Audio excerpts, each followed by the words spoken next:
This week, guys, we're going to do something a little bit different. We've decided that we're going to cover an important topic in men's mental health. Yeah. And this episode might not necessarily be for everyone, as it's going to be a little bit more serious than usual. So we won't be offended if you skip this episode and join us on the next one next week. Hi, I'm Matt. I'm a 30-something and I'm learning how to be a dad. And I'm Dan. I'm also a 30-something and I consider myself to be an Obi-Wan Kenobi because I've got a couple of kids.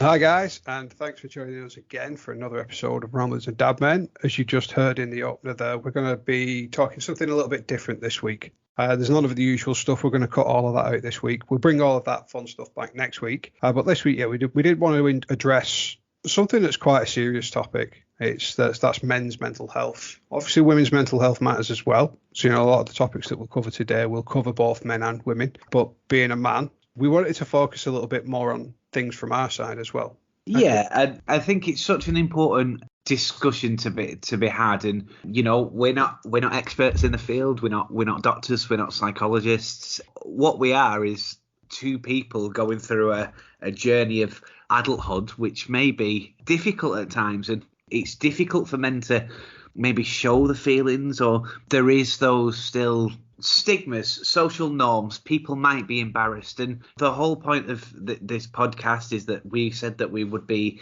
honest throughout and try and tell as real as a story as we can, but also kind of show that everybody has hard times, and if this can help one other person, then this has been all worthwhile. Definitely, couldn't agree more with that. Yeah, I wanted to do this justice. I wanted to do a lot of research on this topic and bring some facts and figures and things like that, but going through a lot of this, you do realise that whether you knowingly or unknowingly have actually been affected by a lot of these things. Personally, when I think of men's mental health, you always centre around like suicide. I mean, that is a big part of it for all mental health, really.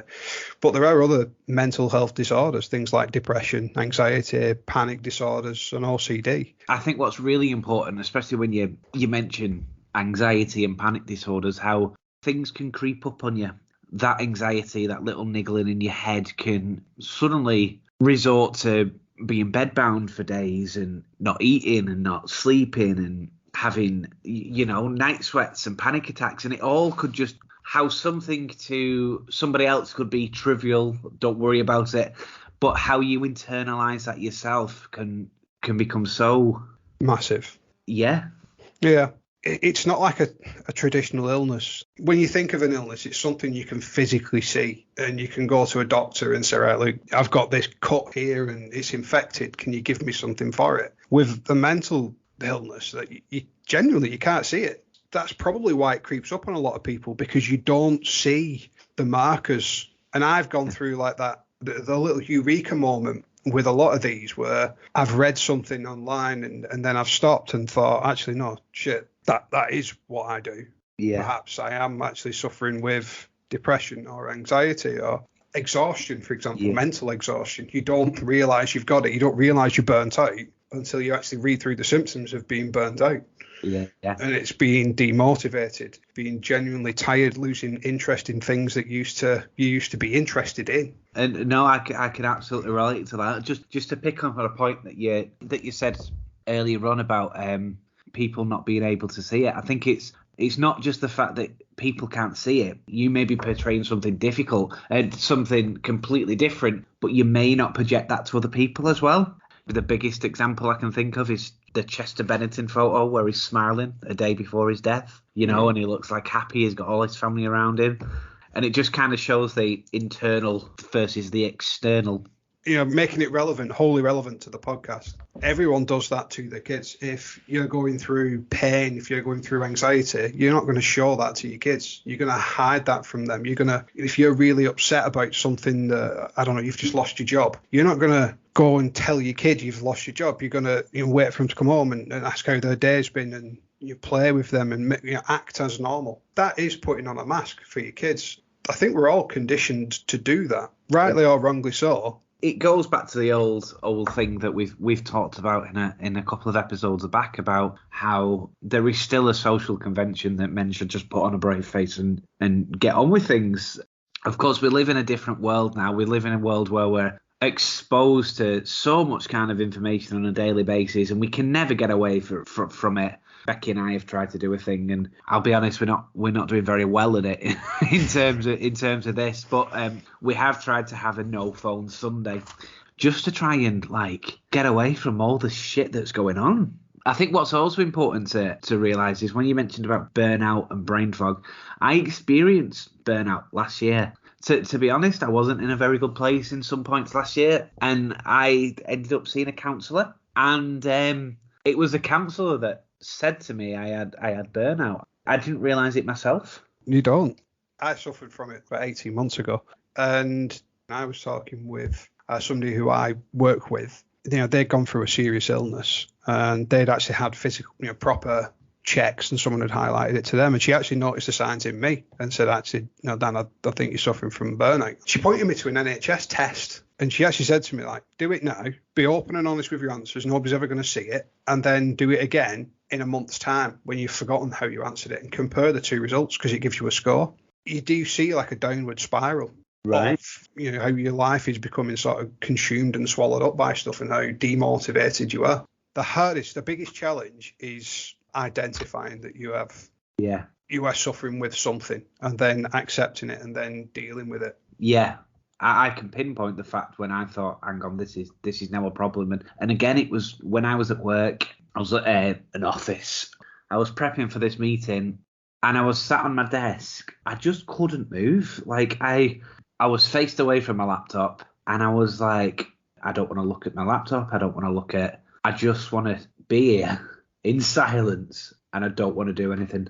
I could feel myself not being able to concentrate. I could feel myself half thinking that I just wanted to go home and go to bed, but I also didn't really know why. And I was probably there for about an hour and 45 minutes maybe, and I knew that there was something wrong with me, but I couldn't do anything about it.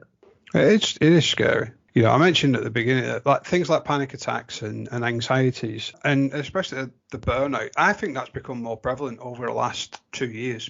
A lot of people have got a lot of anxiety because there's been a lot of fear and whatnot in the news. You're constantly hearing the same thing over and over again. You're constantly going to think that way. It takes 21 days to learn a behaviour. There's got to be something in that where, if you hear a certain train of thought, a certain topic or something, whatever, consistently over time, that's going to train your brain to think that way. We've all been conditioned over the last 2 years that people are bad, and for good reason. Working from home, the boundaries have been blurred up for a lot of people. People have worked longer hours because of home offices, because of remote working. It does bleed into extended hours. I mean, I work from home at the minute, and to be honest, I like working from home. It's really good for me. However, I do notice that I won't switch off my laptop, and I'll, if I quickly go into the kitchen, I'll just log on to my emails and see what's been happening, or, I'm just picking up some very minor negative traits, I could imagine. But I can see how you mean that if your home environment is your workspace as well, it's very hard to differentiate from the two, isn't it? I used to think it needed a very niche mindset. So I used to work from home a long time ago, a couple of jobs back, and that first 3 months almost killed me. I'd always worked in offices in a busy environment, had that banter, it's set hours and it was structured. But then you start working from home and you've got flexibility over your own diary. All of a sudden, you don't have to start at 9 o'clock. And I found myself being a bit more flexible with that. So I got a great work-life balance. But the first 3 months to actually motivate myself to work was so hard. And the thing that killed me was the silence. And the only thing that actually got me through that and got me adapted to working from home was having some form of background noise while I got working. And then before you know it, I got into the habit of it. And now I'm fortunate enough, the last 2 years I've worked remotely and I love it now. I'm so grateful for that because it's given me that life balance back again where I get to see the family more. But only reason it's worked this time around for me is because I've been able to dedicate a space to it. But that allows me to then sort of, end of the day, shut the door and work is in that room. Yeah, no, that's a really good point. But it wasn't actually until Christmas just gone that somebody else pointed it to me, because I found that I'd do that and then I'd, as you've just said, then carry on my phone. And there was one of the guys who works with me now. He actually said that he goes for a walk, a 30-minute walk. He said the biggest thing that he misses from being in an office is that drive home. Yeah. And although everyone used to hate that, he said he used to use that 30 to 45 minutes sat in traffic to decompress. And I kind of get that to a point. I do get that. That does give you, I don't know if you want to scream in the car, singing at your top of your lungs, or you want to listen to a talk sport conversation, or Yeah. So I get that's a release of some point. And I also get the whole point about working on your phone. In my last job, I was there for many, many years and I loved it. But there was that kind of sense that you just never turned off from it. It would be fine to receive emails at 8, 9 o'clock at night. That would just be the normal. But not that I would say that the expectation was there that you'd have to reply for it. But there was always that expectation that it was high priority. And if other people did it, you felt shit. You felt shit if you didn't reply back at that time. And, sometimes you did and sometimes you didn't. And sometimes you would get phone calls at 10, 11 o'clock at night. And to be fair, if you was on call, that was part of the duties. For me personally, you got too much. And I can see why other people in similar stuff do get burnt out. It is easy to get burnt out, unfortunately. Yeah. One of the big things that I've suffered with over the last, 15 years, and it's a big topic, is depression. Personally, I see that as I will always have that in some way, shape or form. Depression's one of those weird things that you can very easily slip into. It's such a hard thing to get out of. And once you do, it's great, but it's very easy to slip back into those ways again. I think Stephen Fry explained it perfect for me. And the way that I view depression and the way that he explained it, I think just sums it up really well. It's like he describes depression as the weather. You can't change it. You can't change when it's going to happen. So, like, for example, I may sometimes wake up and I feel like really down. I can't help it. I don't understand why. There is no reason to be feeling down, but you just are. And I don't know, did you have that kind of situation, or was that more of a progression for you? Yeah, I think I've at certain times rapidly accelerated into that. And again, I think for me, that's when I put the biggest mask on. It does take you down very, very dark holes of thoughts. And the only way out of that is to find something to focus on. Not everyone makes it out of that, and it can eat away. And, with work, for example, I'm driving there, I'm praying for traffic. I'm praying for, reasons to not go into work. And then getting there and you just, then the anxiety kicks in. And just something simple can change your day and make it nicer and easier, but it can very easily eat away at a person. And before you know it, you're left almost as a shell. It could eat away at the most confident of people. I guess on the other side of that as well is that you're expected to be that provider as well. So you may be in a job that you absolutely hate, but on the other side of it is that you have to provide for your family as well. And that's the driving force that gets you out of bed and does that. However, sometimes you don't put yourself first. Is that fair? Yeah. I think for me, the biggest motivator is definitely the kids.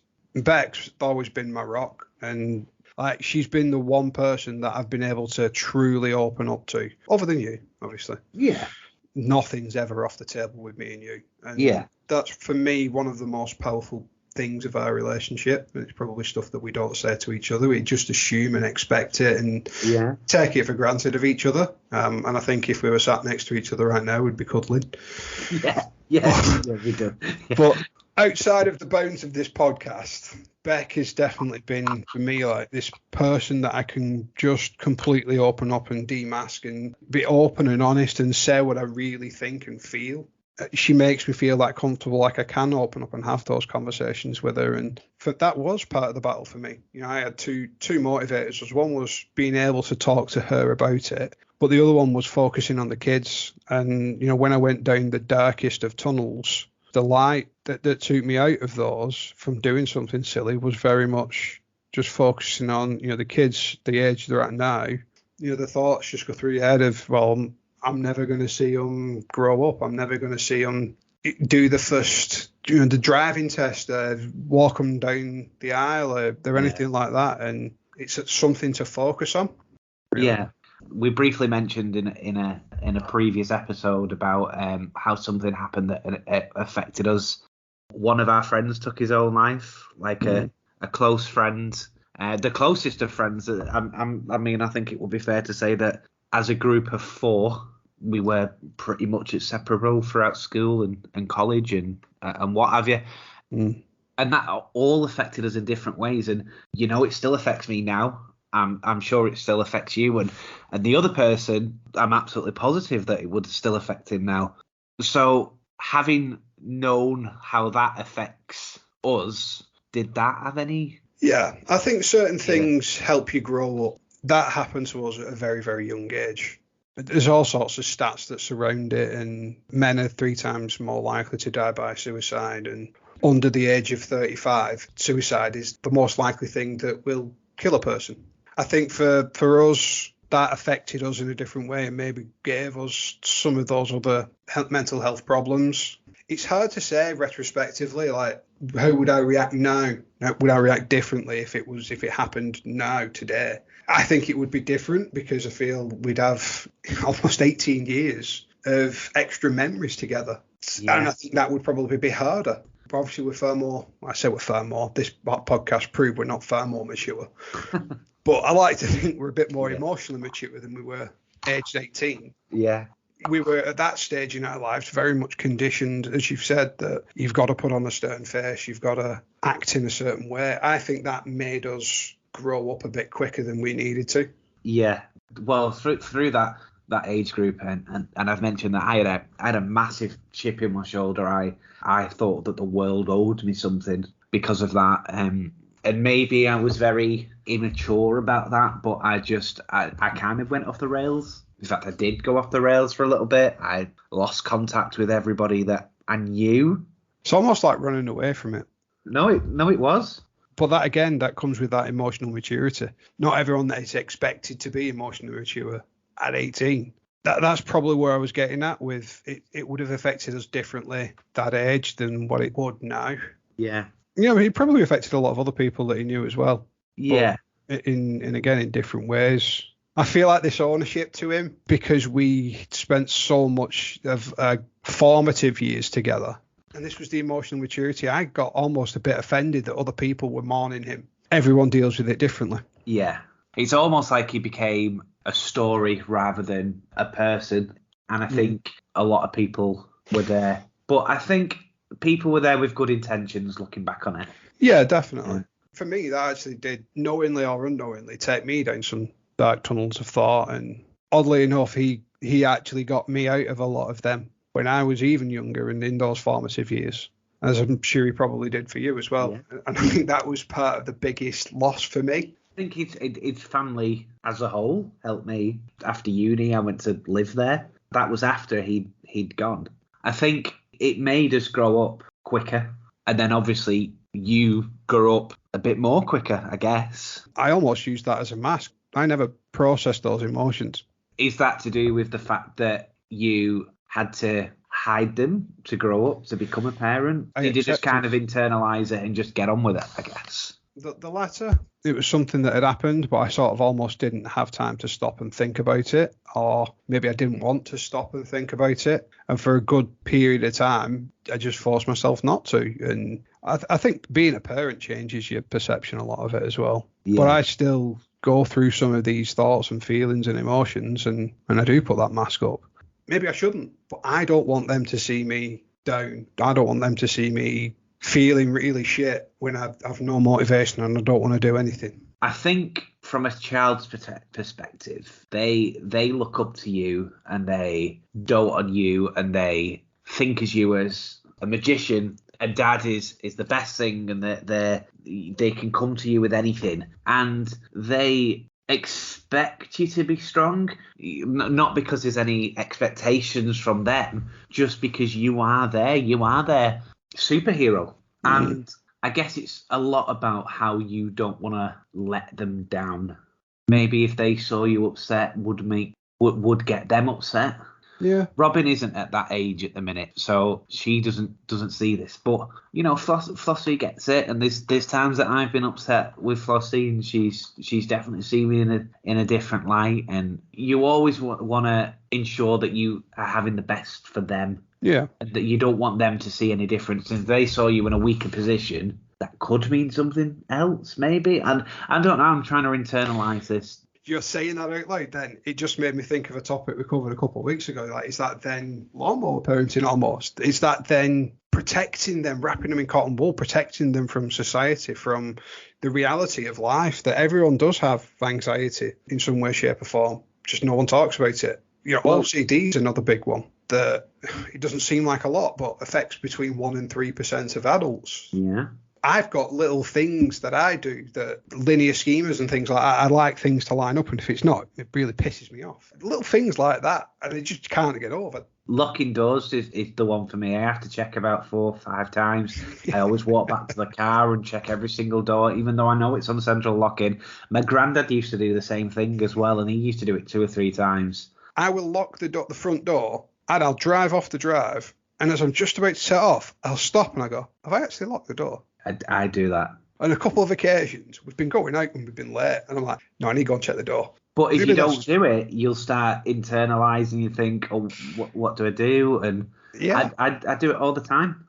I think it is really important that it's all well and good trying to protect other people from the big bad world, but you really do need to look after number one as well, and however that may work for you. And one thing might not be necessarily the same for another person, and you may have to do 2 or 3 attempts at something before you finally realize what's good for you. But I think it is really important that you find out. For me, it was triggered by speaking to Becky. After speaking to Becky for a little bit, I then spoke to a work colleague, and I realised that there were people that were here and were looking out for you. And what I learned last year is that people do value you, and that it's not. Well, what's the saying? It's okay to not be okay. There were times last year that I collapsed onto the floor in some horrible states, and sometimes there was no real reason for them. It's just the way that I felt. We decided that counselling was a good option, and that did work to some point. But starting to be open with people worked for me, and to be honest and say, look, I'm not having a great time. This is what I need to do. There was a few things that I changed. A couple of things was probably due to me not struggling to terms with being a father, because I've absolutely loved the idea. Like, I was so excited, but becoming that idea of what kind of dad am I going to be? Am I going to be good enough for her?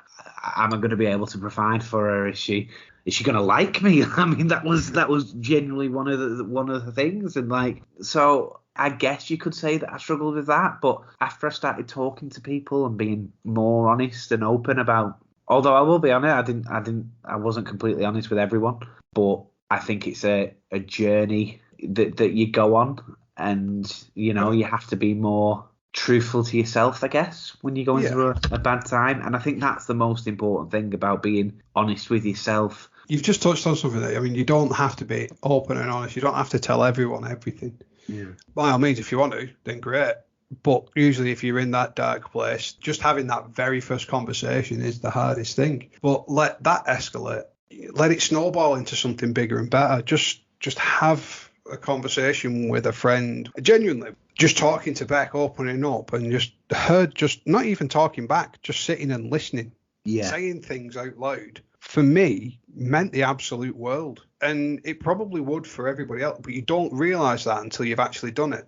You don't need to go and tell your boss everything. You don't need to go the nth degree and go and see a counsellor straight out the bat. Talk to someone you're close to is probably my bit of advice. Spreading this out, if you don't feel like you can talk to anyone close to you, you feel a little bit embarrassed, talk to a stranger, talk to your doctor. Talk to somebody you're never going to see again. Exactly, yeah. Sometimes that's easier. If you are feeling a little bit anxious to speak to someone that maybe try speaking to the doctor as a first step.